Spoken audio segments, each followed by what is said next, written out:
কথায় বলে না, যখন বৃষ্টি আসে তখন আমরা ছাতা ব্যবহার করি, আবার যখন বৃষ্টি শেষ হয়ে যায় ছাতাটাকে আমরা ফেলে দিই।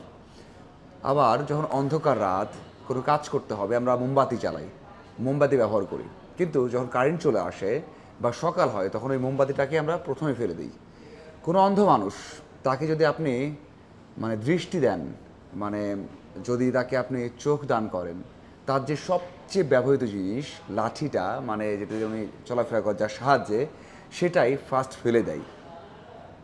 এটা হচ্ছে প্রকৃতির নিয়ম, যে আপনার সবচেয়ে গুরুত্বপূর্ণ জিনিসটা এক সময় কোনো ভ্যালু রাখে না, সেই কাজের সেই জিনিসটার ব্যবহার শেষ হয়ে গেলে আমরা সেটা ফেলে দিই। এটা হয়তোবা যেভাবে বলছি এতটা কষ্ট অথবা খারাপভাবে না নিলেও হয়, কারণ এটা বাস্তবতা। ক্রিস্টিয়ানো রোনালদো যখন দলে ছিলেন না তখন কি হয়েছে, ইউরোতে কেমন করেছে, ওয়ার্ল্ড কাপে কেমন করেছে, হয়তো সবার জানা, যারা পর্তুগাল ফ্যান, যারা রোনালদো ফ্যান। 9টা বিশ্বকাপ খেলেছে পর্তুগাল এখন পর্যন্ত, হিস্ট্রিতে মাত্র 9টা, সাউথ কোরিয়ার থেকে কম। এশিয়ার দেশ সাউথ কোরিয়ার থেকে কম ওয়ার্ল্ড কাপ খেলেছে পর্তুগাল। 9টা, 9টার মধ্যে 3টা রোনালদো আসার আগে। ওই যে ওয়ার্ল্ড কাপ শুরু হয়েছে যে 100 বছর ইতিহাস, হয়তো বা 70 বছর, 70 বছরে পর্তুগাল ওয়ার্ল্ড কাপ খেলেছে মাত্র 3টা। এরপর 6টা ওয়ার্ল্ড কাপই খেলেছে রোনালদো থাকা অবস্থায়, রোনালদো থাকার সময় কোনো কোনো ওয়ার্ল্ড কাপ মিস যায়নি, মিস যেতে পারতো, যেটা কিনা সুইডেনের বিপক্ষে প্লে অফ, অথবা আমরা বলতে পারি যে আরও অনেক ম্যাচ আছে। সবশেষ যেই এই যে ওয়ার্ল্ড কাপ খেলছে এখন, যেই বাছাই বড় হয়েছে, সেখানেও 5টা গোল করেছেন, এমবাপে 5টা গোল করেছেন, রোনালদো 5টা গোল করেছেন, আর সর্বোচ্চ হাইস্ট স্কোরার যিনি, তিনি হয়তো বা 8টা করেছেন। সো ওই যে যেটা বললাম, যে অন্ধকে দৃষ্টি দিলে প্রথম যেটা ছুঁড়ে ফেলে সেটা হচ্ছে লাঠি। এখন পর্তুগাল ভালো টিম, পর্তুগাল ভালো করতে পারে, ওয়ার্ল্ড কাপ জিততে পারে, কী করতে হবে? ফার্স্ট যে লাঠিটা আছে, ছাতাটা আছে, মোমবাতিটা আছে, সেটাকে ছুঁড়ে ফেলতে হবে, সেটাকে রোনালদো। হ্যাঁ, আমি একেবারেই ডিফেন্ড করছি না যে ভালো করেছে, আমি সব সময় বলি, আমি যখন ক্রিকেট নিয়ে কথা বলি তখনও বলি যে সৌম্য হোক, মোসাদ্দেক হোক, সাব্বির হোক, তাদেরকে বাদ দেওয়ার আগে যথেষ্ট সুযোগ দেওয়া দরকার। যখন তারা আর পারবেন না, হচ্ছে না, তখন, কারণ তারা একসময় ম্যাচ জিতিয়েছেন, তারা প্রুভ করেছেন, তারা বাংলাদেশকে একসময় যখন কিছু দরকার ছিল, বাংলাদেশ জিতবে না, বড় ম্যাচ যেতে স্বপ্ন দেখি না আমরা, তখন জিতিয়েছেন। ক্রিস্টিয়ানো রোনালদো সেই কাজ করেছেন, যেটা পর্তুগাল জীবনে চিন্তা করতে পারেনি।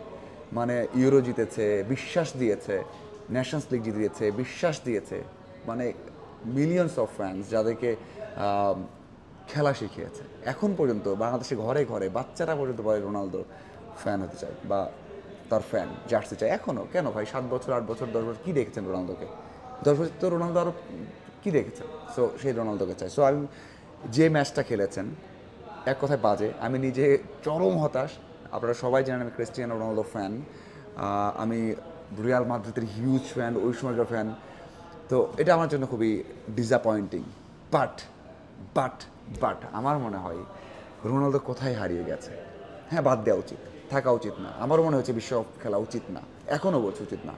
কিন্তু ওই যে যে পর্তুগালে কিছুই ছিল না, অন্ধ, যে পর্তুগালের সবসময় বৃষ্টি ছিল, যে পর্তুগাল অন্ধ ছিল, অন্ধকার ছিল, সেখানে মোমবাতি দিয়েছেন, ছাতা দিয়েছেন, দৃষ্টি দিয়েছেন, এখন তো তাকে বাদ দিতেই হবে। দেখুন, আমার যেটা মনে হয় রোনালদো কোথায় হারিয়ে গেছে, রোনালদো যখন সুইডেনকে হারিয়েছে, যে ম্যাচটা প্লে অফ, জুতা যখন লেজ লাগাচ্ছিল, হাঁটতে পারছে না, ব্যথা করছিলেন, মনে হচ্ছিল জিততে হবে আমার, যখন ওই সান্টিয়াগো বার্নাবিউতে লাখো মানুষ বু করছিল, তখন রোনালদো চোখে চোখ রেখে বলছিল যে আমি জিতাবো ম্যাচ।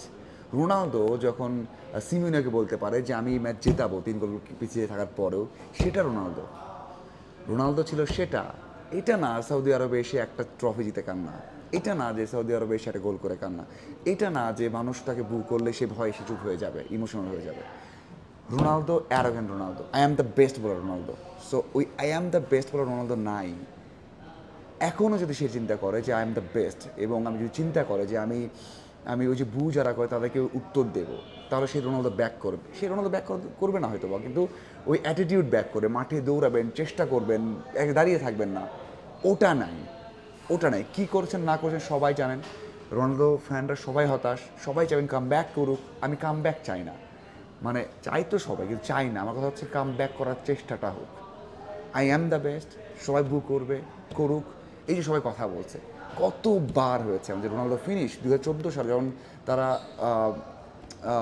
লার্ডিসিমা, না না না ওটা কী বলে, আরে চ্যাম্পিয়ন্স লিগ জিততে পারবে কি না, ওই সময় ফিনিশ হয়ে গেছে। রোনালদো তো ওই সময় ফিনিশ, কতবার ফিনিশ হয়েছে, কতবার ব্যাক করেছে, কতবার যখন ইভেন্টাসে গেছে ওই গোলের আগে, বা ইভেন্টাসে গেছে তারপরেও তো শেষ হয়ে গেছে, তারপরেও খেলেছে। সো সেই রোনালদো দরকার যিনি কিনা মানসিকভাবে সর্বোচ্চ দিতে পারেন।